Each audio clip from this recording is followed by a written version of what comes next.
Bonjour à toutes et à tous, j'espère vous retrouver en pleine forme. Aujourd'hui, dans cette séance, je vais partager avec vous, chers étudiants et étudiantes, un exercice concernant le nombre complexe, bien sûr le niveau deuxième année baccalauréat. Donc c'est un exercice simple qui compose certaines questions, mais d'autres questions qui sont très intéressantes. Alors voilà, vous avez le sujet devant vous. On va commencer par la résolution de la première équation, z au carré moins 2z plus 2 égale à 0. Alors pour ce faire, vous devez quand même chercher le discriminant delta. Donc delta, à savoir, égal à moins 2 au carré, ça fait 4, moins 4 fois 2, ça fait 8, donc c'est moins 4 que je peux écrire comme étant, voilà, 2i au carré. Ça va me faciliter bien sûr la tâche.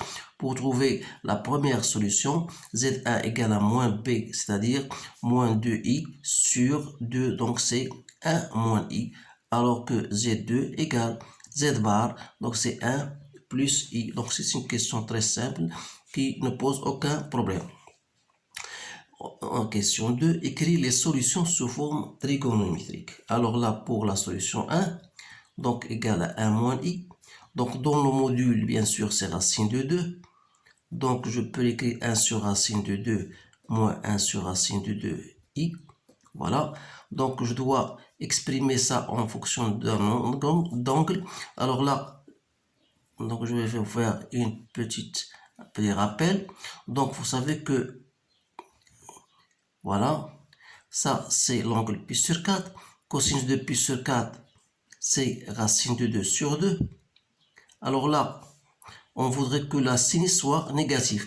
Donc racine de pi sur 4, c'est racine de 2 sur 2. Nous, ce qui nous intéresse, c'est que la sinus soit négative. Alors, la valeur de l'angle dont le sinus est négatif, c'est moins pi sur 4. Alors, je dis, voilà, c'est racine de 2 cosinus de moins pi sur 4 plus i sinus de moins pi sur 4. Voilà. Alors, ça veut dire que z1 donc égale racine de 2 moins pi sur 4. Voilà la forme trigonométrique. Alors pour Z2, sachant que Z2 est égal à Z1 bar, donc revenons à notre propriété, c'est que Z2, c'est le module de Z bar, c'est le même module, mais l'argument c'est le contraire, c'est moins argument de Z1, c'est-à-dire pi sur 4. Donc c'est une déduction immédiate sans perdre assez de temps. Donc on déduit maintenant les solutions de cette équation-là.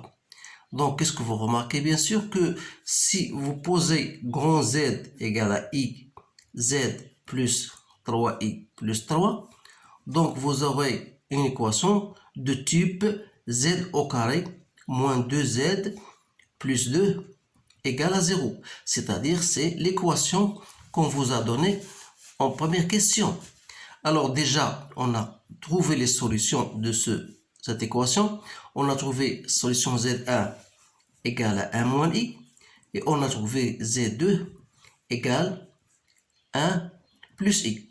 Donc il suffit maintenant de poser Z1, c'est-à-dire i z plus 3i plus 3 égale à 1 moins i, ou bien vous aurez iz plus 3i plus 3 égale à 1 plus i. Alors là, vous allez déterminer iz, c'est-à-dire que vous aurez i z égale 1 plus i moins 3i moins 3 pour celle-ci, ou bien vous aurez iz égale à 1 moins i moins 3i moins 3.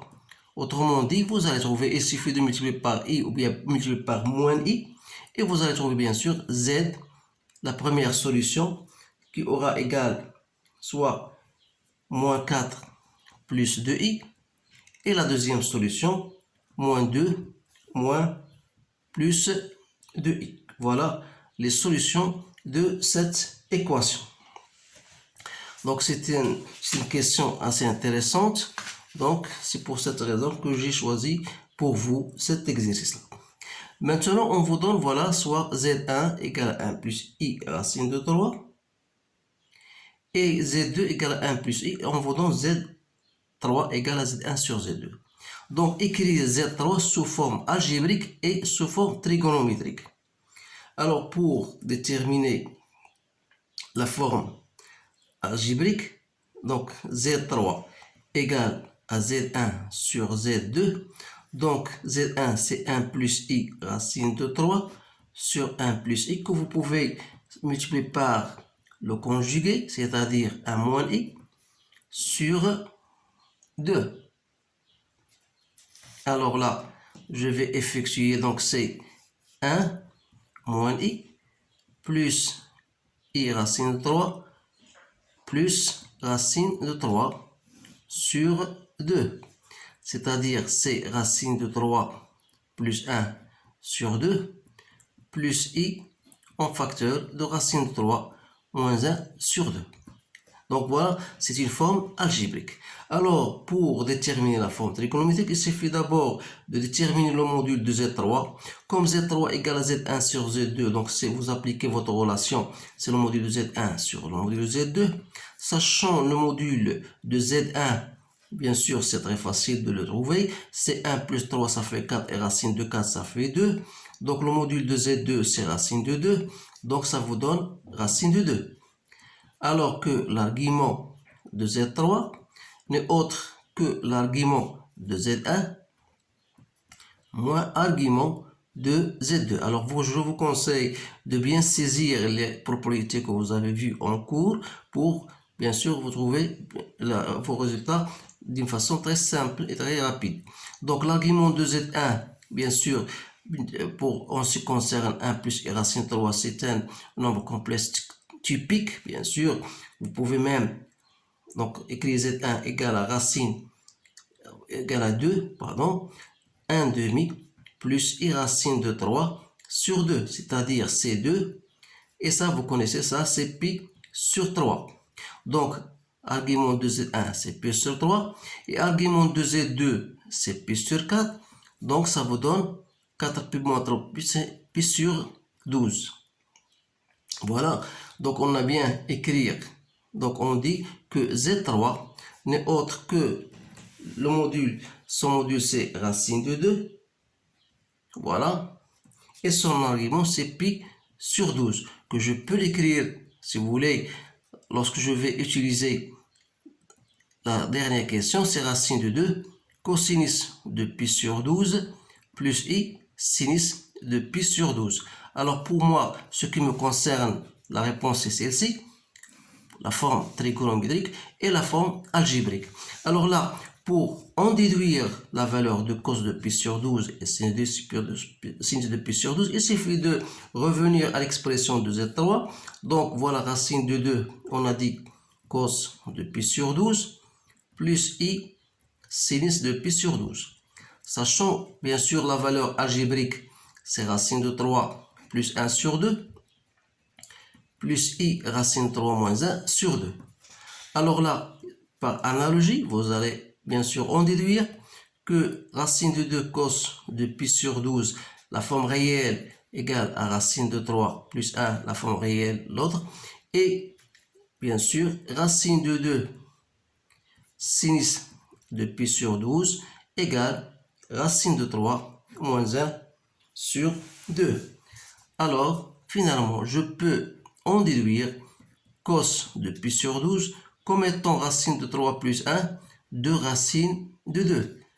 Et sinus de pi sur 12, racine de 3 moins 1 sur 2 racines de 2. Soit encore cos de pi sur 12 et sinus de pi sur 12. Donc, je peux multiplier par racine de 2 de part et d'autre. Ça va me donner racine de 6 plus racine de 2 sur 4. Ici, racine de 6 moins racine de 2 sur 4. Voilà la réponse, bien sûr, à cet exercice-là. Que vous remarquez, c'est un exercice simple. J'ai choisi, bien sûr, cet exercice. C'est la question qui m'a vraiment attiré, c'est la question en déduire les solutions. Alors là, je vous conseille d'apprendre bien sûr les valeurs typiques des angles, bien sûr, que vous aurez dans votre tableau. à savoir cos de pi sur 4, pi sur 3, pi sur 2, pi sur 6. Ça, ce sont des choses que vous devez apprendre. Alors que les autres angles, vous pouvez les déduire à partir de votre cercle trigonométrique. Alors, je vous remercie de votre attention et je vous dis au revoir.